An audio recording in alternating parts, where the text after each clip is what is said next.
Welcome to 99 TV. నేను బ్రహ్మనాయుడు. అతడే ఒక సైన్యం. ఆమంచి కృష్ణమోహన్. ఉమ్మడి ఆంధ్రప్రదేశ్ రాజకీయాల్లో ఆమంచి కృష్ణమోహన్ అంటే తెలియని వ్యక్తులు లేరు. ఆ పేరు పరిచయ వ్యాఖ్యలు అక్కర్లేనటువంటి పేరు. ఎందుకంటే ఒక సాధారణమైనటువంటి మధ్యతరగతి కుటుంబం నుంచి వచ్చి అసాధారణమైనటువంటి శక్తిగా ఎదిగాడు ఆయన. ఎంతలా అంటే స్వతంత్ర అభ్యర్థిగా పోటీ చేసి గెలిచి అసెంబ్లీలోకి వెళ్ళినటువంటి నాయకుడు ఆమంచి కృష్ణమోహన్. ఆయన నియోజకవర్గంలో తన సామాజిక వర్గ ఓటు బ్యాంకు కనీసం 10% కూడా లేనటువంటి ఆ నియోజకవర్గంలో స్వతంత్ర అభ్యర్థిగా గెలిచి అసెంబ్లీలోకి వెళ్ళటం అంటే అంత ఈజీ కాదు. అయితే అసాధ్యాన్ని సుసాధ్యం చేసుకున్నాడు కాబట్టే ఆయన మనం అసాధ్యుడు అని అనొచ్చు ఆమంచి కృష్ణమోహన్ గారిని. మండల ప్రెసిడెంట్ నుంచి జెడ్పీటీసీ నుంచి మండల ప్రెసిడెంట్ నుంచి మరి 2009లో కాంగ్రెస్ పార్టీ తరపు నుంచి చీరాల నియోజకవర్గంలో పోటీ చేసి ఎమ్మెల్యేగా గెలిచి అసెంబ్లీలో అడుగుపెట్టాడు. మాజీ ముఖ్యమంత్రి కొణిజేటి రోసయ్య గారికి కుడిభుజం ఆమంచి కృష్ణమోహన్ అంటే. ఒకానొక టైంలో రోసయ్య గారు ముఖ్యమంత్రిగా ఉన్నప్పుడు అన్నీ తానే వ్యవహరించాడు. ఐఏఎస్లు ఐపీఎస్లు పెద్ద పెద్ద అధికారుల పోస్టింగులు అన్నీ ఆయన చేతుల మీదుగానే జరిగినాయి. ఉదయాన్నే ఆయన నిద్ర లేచి బయటికి వచ్చేలోపు వందల మంది అధికారులు రాష్ట్ర వ్యాప్తంగా కీలకమైనటువంటి పోస్టింగుల కోసం ఆయన ఇంటి ముందు పడిగాపులు కాసినటువంటి సందర్భాలు అనేకం. అలాంటి నాయకుడు ఆమంచి కృష్ణమోహన్ గారు. 2014 ఎన్నికల్లో నవ్యాంధ్రప్రదేశ్ అంటే రాష్ట్ర విభజన తర్వాత ఆంధ్రప్రదేశ్లో జరిగిన ఎన్నికల్లో ఉమ్మడి ప్రకాశం జిల్లా చీరాల నియోజకవర్గం నుంచి ఆయన బరిలో నిలిచాడు. ఒక పక్క తెలుగుదేశం పార్టీ, మరొక పక్క వైఎస్ఆర్ కాంగ్రెస్ పార్టీ, మరొక పక్క ఆటో గుర్తు మీద ఆమంచి కృష్ణమోహన్ గారు. ఆ రెండు పార్టీలను ఓడించి అసెంబ్లీలో అడుగుపెట్టాడు ఆయన 2014 ఎన్నికల్లో. ఈ రోజుకి అదొక చరిత్రలో రాసి ఉంటుందన్నమాట.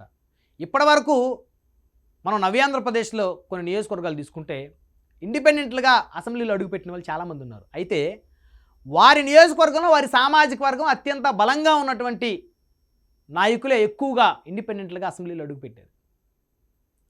రామచంద్రాపురం చూసుకుంటే తోట తిరుమూర్తులు గారు కూడా ఇండిపెండెంట్గా అసెంబ్లీలో అడుగుపెట్టారు. కానీ రామచంద్రాపురం నియోజకవర్గంలో కాపు సామాజిక వర్గం బలమైనటువంటి ఓటు బ్యాంకు.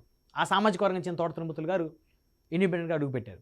అలాగా చాలామంది నేతలు ఇండిపెండెంట్ ఎమ్మెల్యేలుగా వారి నియోజకవర్గాలు అడుగుపెట్టారు. దాంట్లో 90% వారి సామాజిక వర్గం ఓటు బ్యాంకు, కనీసం 25% ఓటు బ్యాంకు ఉన్నటువంటి నియోజకవర్గాలు. కానీ ఇక్కడ చూస్తే చీరాల నియోజకవర్గంలో కులంతో మతంతో పని లేదు.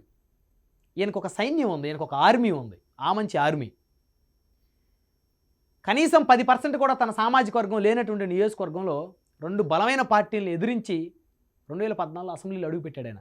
ఇది చరిత్ర పుస్తకాల్లో, రాజకీయ పుస్తకాల్లో రాసి ఉంటుంది. దాన్ని ఎవరు చెరపలేరు. అయితే దురదృష్టం 2019 ఆయన వెంటాడింది. వైసీపీలో పోటీ చేసినప్పటికీ ఆయన ఓటమి చెందాల్సిన పరిస్థితి. ఆ తర్వాత పచ్చూరు వైఎస్ఆర్సీపీ ఇన్ఛార్జిగా ఉన్నారు కొన్నాళ్ళు.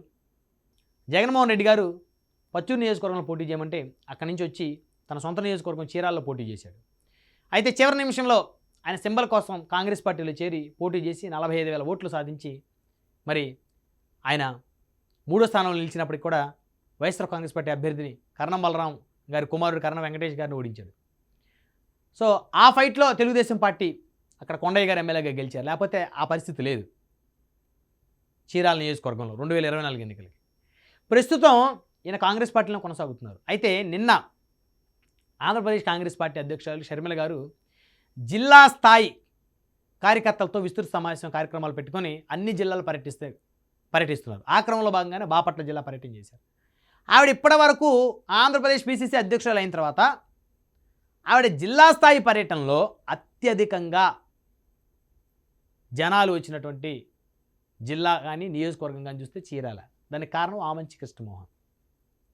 షర్మిల గారు పిసిసి అధ్యక్షులు అయిన తర్వాత చాలా నియోజకవర్గాలు పర్యటించారు. కానీ ఎక్కడ కూడా ఒక 2-3 వేల మంది కన్నా ఎక్కువ వచ్చిన పరిస్థితి లేదు. కానీ చీరాల నియోజకవర్గంలో అడుగుపెట్టడంతో అది ఆమంచి కృష్ణమోహన్ గారు అడ్డా కాబట్టి ఆయనకి ప్రత్యేకంగా ఒక ఆర్మీ ఉంది. ఎందుకంటే 40,000 పైన ఓట్లు మరి 2024లో కూడా సాధించాడు ఆయన. ఆ 40,000 మంది ఈయన సొంత సైన్యం. ఈయన ఏ పార్టీకి వెళ్తే ఆ 40,000 మంది ఆ పార్టీకి ఓటేస్తారు. ఈరోజు ఆంధ్రప్రదేశ్ రాజకీయాల్లో 40,000 మంది పార్టీతో సంబంధం లేకుండా ఒక నాయకుడికి ఓట్లేసేటువంటి చరిత్ర లేదు, బహుశా ఉండే పరిస్థితి లేదు. అంత ధైర్యం కూడా ఏ నాయకుడు చేయడు ఇండిపెండెంట్గా పోటీ చేద్దాం, లేకపోతే అసలు ఎలాంటి ప్రభావం చూపని పార్టీలో పోటీ చేద్దాం ఎవరు ధైర్యం చేయరు. కానీ ధైర్యం చేశాడు. ఇంకొద్దిగా కష్టపడ్డట్టయితే 2024లో ఈయన మళ్ళీ ఇంకొక చరిత్ర రాసేవాడు, కాంగ్రెస్ నుంచి అసెంబ్లీకి వెళ్ళేవాడు. అయితే షర్మిల గారు బాపట్లలో ఎంటర్ అయిన దగ్గర నుంచి భారీగా కారు ర్యాలీ, చీరాల నియోజకవర్గంలో ఎంటర్ అయ్యేసరికి కొన్ని వేల మందితో ఆమంచి కృష్ణమోహన్ గారు షర్మిల గారికి స్వాగతం పలకటం, ఆవిడ కూడా నిన్న చాలా హ్యాపీగా ఫీల్ అయ్యారు. ఎందుకంటే అంతమంది ప్రజలు ఆవిడ కోసం రావడం అంటే అది చిన్న విషయం కాదు.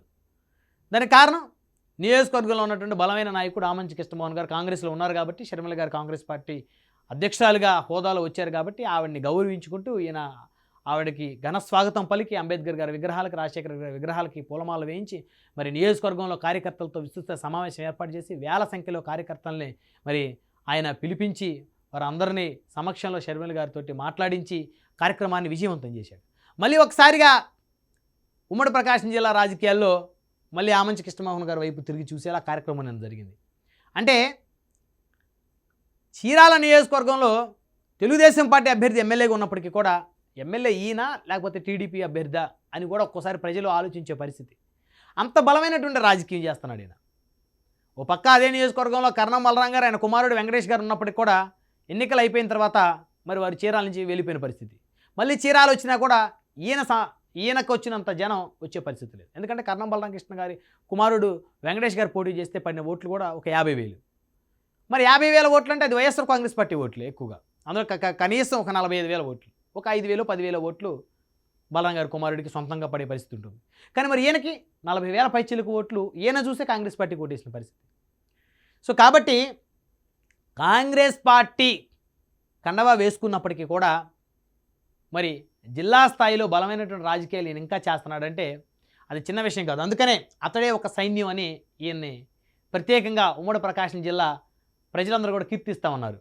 ఎందుకంటే ఎక్కడా కూడా బెదరకుండా, ఎక్కడా కూడా వెనకడుగు వేయకుండా మరి తన వెంట నడిచినటువంటి కార్యకర్తల్ని, తన అభిమానుల్ని కలుపుకొని తను ఏ పార్టీలో ఉన్నా కూడా తన ఉనికిని తాను కాపాడుకుంటూ మరి రాజకీయాలు చేస్తున్నటువంటి నాయకుడిన. ఈయనతో పాటు రాజకీయంగా డౌన్ అయిన వాళ్ళందరూ కూడా కనీసం ఎక్కడున్నారో కూడా తెలియని పరిస్థితి, ప్రజలకి కనుమరుగైపోయిన పరిస్థితి. ఈయనతో పాటు ఎవరైతే రాజకీయాలు చేశారో 2009, 2014 ఎమ్మెల్యేలు గెలిచి ప్రస్తుతం ఎమ్మెల్యేగా కాకుండా ఎవరైతే ఉన్నారో వారు అసలు నియోజకవర్గాల్లో కూడా కనపడిన పరిస్థితి. సో అయినప్పటికీ కూడా ఈయన తన ఉనికిని కాపాడుకుంటూ, తను ఉన్నటువంటి పార్టీని కాపాడుకుంటూ ఈయన ముందుకు వెళ్తున్నటువంటి తీరు ఏదైతే ఉందో ఉమ్మడి ప్రకాశం జిల్లా రాజకీయాల్లో మళ్ళీ ఆమంచి కృష్ణమోహన్ గారు చక్రం తిప్పుతారు అనేటువంటి ఇండికేషన్ నిన్నైతే ఇచ్చారు. సో మొత్తానికి మరి ఈయన కాంగ్రెస్ పార్టీలోనే పోటీ చేస్తారా 2029లో, లేదా కాంగ్రెస్ని వదిలి మరి వైఎస్ఆర్ కాంగ్రెస్ పార్టీలో చేరిన టికెట్ తెచ్చుకుంటారా, లేదా తెలుగుదేశం పార్టీలో చేరి టికెట్ తెచ్చుకుంటారా, లేకపోతే జనసేన పార్టీలో చేరతారా అనేది ఇప్పటికీ కూడా ప్రశ్నార్థకం.